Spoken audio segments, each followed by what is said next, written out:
श्री गीता जी की महिमा। वास्तव में श्रीमद् भगवद गीता का महात्म्य वाणी द्वारा वर्णन करने के लिए किसी का भी सामर्थ्य नहीं है, क्योंकि यह एक परम रहस्यमय ग्रंथ है। इसमें संपूर्ण वेदों का सार संग्रह किया गया है। इसका संस्कृत इतना सुंदर और सरल है कि थोड़ा अभ्यास करने से ही मनुष्य को सहज ही समझ में आ जाता है, परंतु इसका आशय इतना गंभीर है कि आजीवन निरंतर अभ्यास करते रहने पर भी उसका अंत नहीं आता। प्रतिदिन नए नए भाव उत्पन्न होते हैं। इससे यह सदा ही नवीन बना रहता है। एकाग्रचित्त होकर श्रद्धा भक्ति सहित विचार करने से इसके पद पद में परम रहस्य भरा हुआ प्रत्यक्ष प्रतीत होता है। भगवान के गुण, प्रभाव और मर्म का वर्णन जिस प्रकार इस गीता शास्त्र में किया गया है, वैसा अन्य ग्रंथों में नहीं मिलता, क्योंकि प्रायः ग्रंथों में कुछ न कुछ सांसारिक विषय मिला रहता है। परंतु श्रीमद् भगवद गीता एक ऐसा अनुपेय शास्त्र भगवान ने कहा है कि जिनमें एक भी शब्द सतुपदेश से खाली नहीं है। इसीलिए श्री वेद व्यास जी ने महाभारत में गीता जी का वर्णन करने के उपरांत ये कहा था, गीता सुगीता करने योग्य है, अर्थात श्री गीता जी को भली प्रकार पढ़ कर अर्थ और भाव अंतःकरण में धारण कर लेना मुख्य कर्तव्य है, जो कि स्वयं श्री पद्मनाभा विष्णु भगवान के मुखारविंद से निकली हुई है। अन्य शास्त्रों के विस्तार का फिर क्या प्रयोजन है, तथा स्वयं भगवान ने भी इसका महात्म्य अंत में वर्णन किया है। अध्याय 18 श्लोक 68 से 71 तक।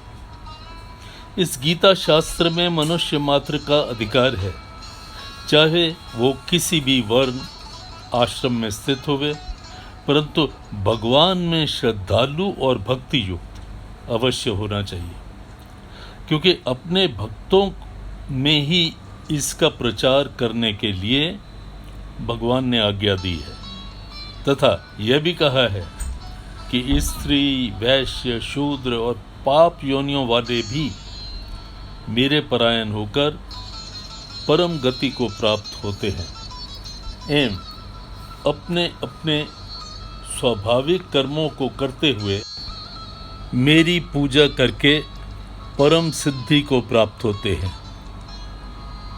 इन सब पर विचार करने से ही यह ज्ञात होता है कि परमात्मा की प्राप्ति में सभी का अधिकार है, सभी का। अर्जुन विषाद योग नामक पहला अध्याय। इस अध्याय में कुल मिलाकर 47 श्लोक है।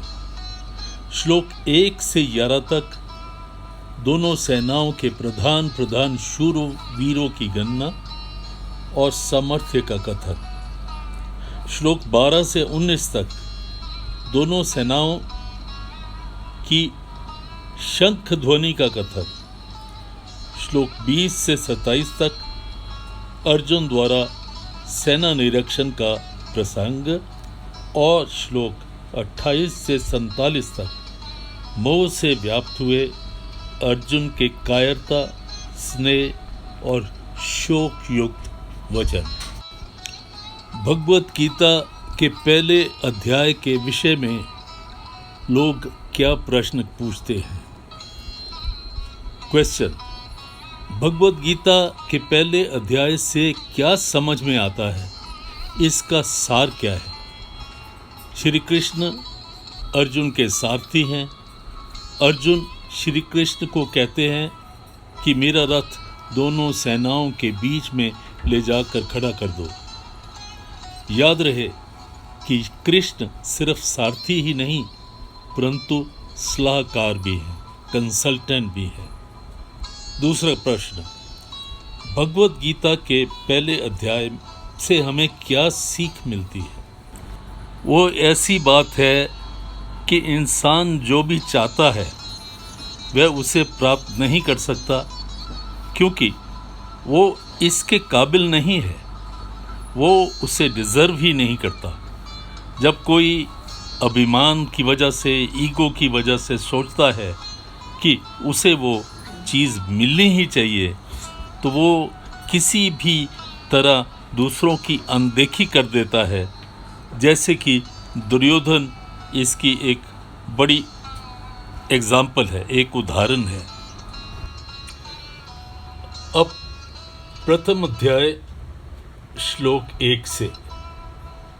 धृतराष्ट्र बोला, हे संजय, धर्म भूमि कुरुक्षेत्र में इकट्ठे हुए युद्ध की इच्छा वाले मेरे और पांडु के पुत्रों ने क्या किया?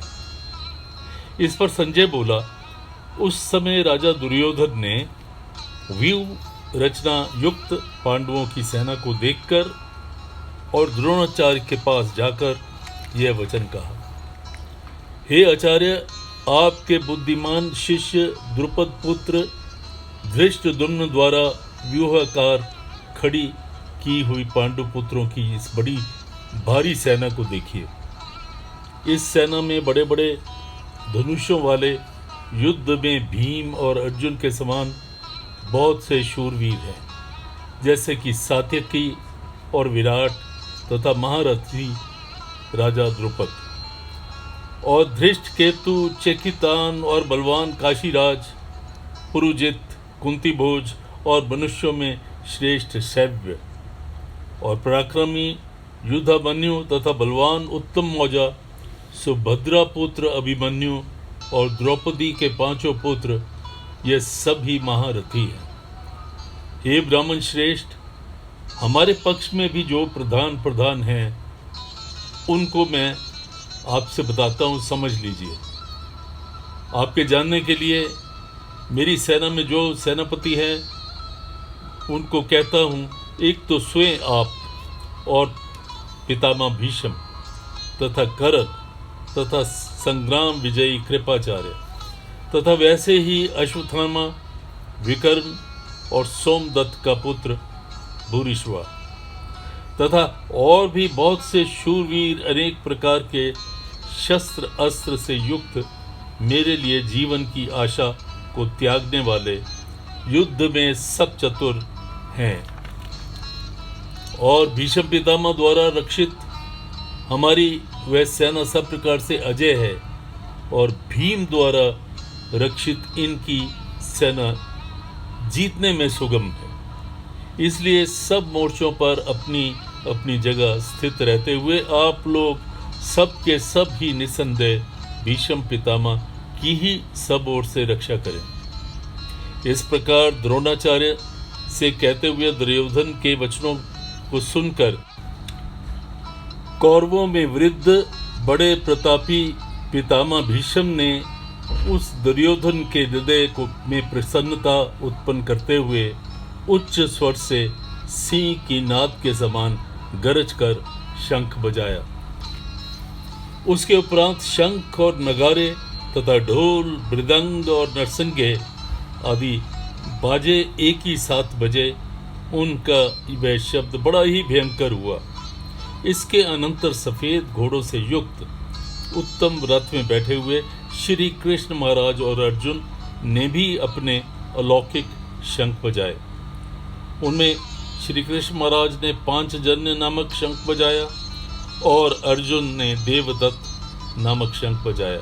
भयानक कर्म करने वाले भीमसेन ने पौंडर नाम का महाशंख बजाया। कुंती पुत्र राजा युधिष्ठिर ने अनंत विजय नामक शंख और नकुल और सुदेव ने सुघोष मणि पुष्पक नामक शंख बजाए। श्रेष्ठ धनुष वाला काशीराज और महारथी शिखंडी और धृष्टद्युम्न तथा राजा विराट और अजय सात्यकी तथा राजा द्रुपद और द्रौपदी के 5 पुत्र और बड़े भुजा वाले सुभद्रा पुत्र अभिमन्यु, इन सब के सब ने हे राजन अलग अलग शंख बजाए, और उस भयानक शब्द का इतना असर था, आकाश और पृथ्वी को भी शब्दमय करते हुए धृतराष्ट्र के पुत्रों के हृदय में विदीन कर दिया। हे राजन, उसके उपरांत कपिध्वज अर्जुन ने खड़े हुए धृतराष्ट्र के पुत्रों को देखकर उस शस्त्र चलने की तैयारी के समय धनुष उठाकर ऋषिकेश श्री कृष्ण महाराज से यह वचन कहा, हे अच्युत, मेरे रथ को दोनों सेनाओं के बीच में खड़ा कीजिए। जब तक मैं इन स्थित हुए युद्ध की कामना करने वाले इन सबको अच्छी प्रकार देख लूं, इस युद्ध रूप व्यापार में मुझे किन किन के साथ युद्ध करना है, और दुर्बुद्धि दुर्योधन का युद्ध के में कल्याण चाहने वाले ये जो राजा लोग इस सेना में आए हैं, उन युद्ध करने वालों को भी मैं देखूंगा। संजय बोला, हे धृतराष्ट्र, अर्जुन द्वारा इस प्रकार कहे हुए महाराज श्री कृष्ण चंद्र ने दोनों सेनाओं के बीच में भीष्म और द्रोणाचार्य के सामने और संपूर्ण राजाओं के सामने उत्तम रथ को खड़ा करके ऐसे कहा, हे पार्थ, इन इकट्ठे हुए कौरवों को देख। उसके उपरांत प्रथापुत्र अर्जुन ने उन दोनों ही सेनाओं में स्थित पिता के भाइयों को, पितामहों को, आचार्यों को, मामों को, भाइयों को, पुत्रों को, पौत्रों को तथा मित्रों को, ससुरों को और सुहृदों को भी देखा। इस प्रकार उन खड़े हुए संपूर्ण बंधुओं को देखकर वह अत्यंत करुणा से युक्त हुआ। कुंती पुत्र अर्जुन शोक करता हुआ यह बोला, हे कृष्ण, इस युद्ध की इच्छा वाले खड़े हुए स्वजन समुदाय को देखकर मेरे अंग शिथिल हुए जाते हैं और मुख भी सूखा जाता है, और मेरे शरीर में भी कंप तथा रोमांच होता है, तथा हाथ में गांडीव धनुष भी पकड़ा नहीं जाता और गिर जाता है, और त्वचा भी बहुत जलती है, और तथा मेरा मन भ्रमित सा हो रहा है, इसलिए मैं खड़ा रहने के भी समर्थ नहीं हूँ। और हे केशव, लक्षणों को भी विपरीत ही देखता हूँ, तथा युद्ध में अपने कुल को मारकर कल्याण भी नहीं देखता। और हे कृष्ण, मैं विजय को नहीं चाहता और राज्य तथा सुखों को भी नहीं चाहता। हे गोविंद, हमें राज्य से क्या प्रयोजन है, अथवा भोगों और जीवन से भी क्या प्रयोजन है, क्योंकि हमें जिनके लिए राज्य, भोग और सुख आदि इच्छित है, वे सब के सब धन और इच्छा, जीवन की आशा को त्याग कर युद्ध में खड़े हैं। जो कि गुरुजन, ताऊ, चाचे, लड़के, वैसे ही दादा, मामा, ससुर, पोते, साले तथा और भी संबंधी लोग हैं। इसलिए हे मधुसूदन, मुझे मारने पर भी अथवा 3 लोक के राज्य के लिए भी मैं इन सबको मारना नहीं चाहता। फिर पृथ्वी के लिए तो कहना ही क्या है। हे जनार्दन, धृतराष्ट्र के पुत्रों को मारकर भी हमें क्या प्रसन्नता होगी, इन आतताइयों को मारकर तो हमें पाप ही लगेगा। इसलिए माधव, इन बंधु बांधवों को, धृतराष्ट्र के पुत्रों को मारने को हम इस काम के योग्य नहीं हैं, क्योंकि हम अपने कुटुंब को मारकर कैसे सुखी रह सकते हैं। यद्यपि लोभ से भ्रष्टचित्त हुए ये लोग, जिनकी बुद्धि नाशकृत है, दोष की है, और मित्रों के साथ विरोध करने को पाप नहीं देखते हैं, परंतु हे जनार्दन, कुल के नाश होते ही दोष को जानने वाले हम लोगों को इस पाप से हटने के लिए क्यों नहीं विचार करना चाहिए। कुल के नाश होने से सनातन कुल धर्म नष्ट हो जाते हैं। धर्म के नाश होने से संपूर्ण कुल को पाप भी बहुत दबा देता है।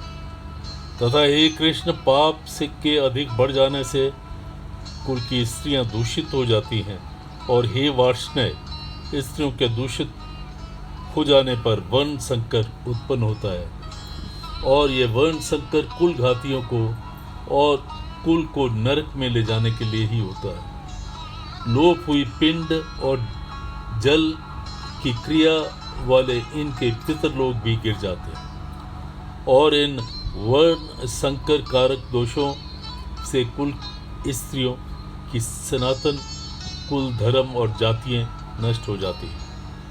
तथा हे जनार्दन, नष्ट हुए कुल धर्म वाले मनुष्यों का अनंत काल तक नरक में ही वास होता है, ऐसा हमने सुना है। अहो, शोक है कि हम लोग बुद्धिमान होकर भी, महान होकर भी ये बड़ा पाप करने के लिए तैयार हैं, जो कि राज्य और सुख के लोभ से अपने ही कुल को मारने के लिए उद्यत हो रहे। ना सामना करने वाले शस्त्र रहित शस्त्रधारी धृतराष्ट्र के पुत्र रण में मारे तो वह मरना भी मेरे लिए अत्यंत कल्याणकारी होगा। संजय बोला कि रणभूमि में शोक से उद्विग्न मन वाला अर्जुन इस प्रकार कहकर वान सहित धनुष को त्याग कर रथ के पिछले भाग में बैठ गया। ओम तत्सदिति। श्रीमद् भगवद गीता सुपनिषत्सु ब्रह्म विद्या योग शास्त्रे श्री कृष्ण अर्जुन संवादे विषाद योगो नाम प्रथमो अध्याय। हरिओम तत्सत, हरिओम तत्सत, हरिओम तत्सत।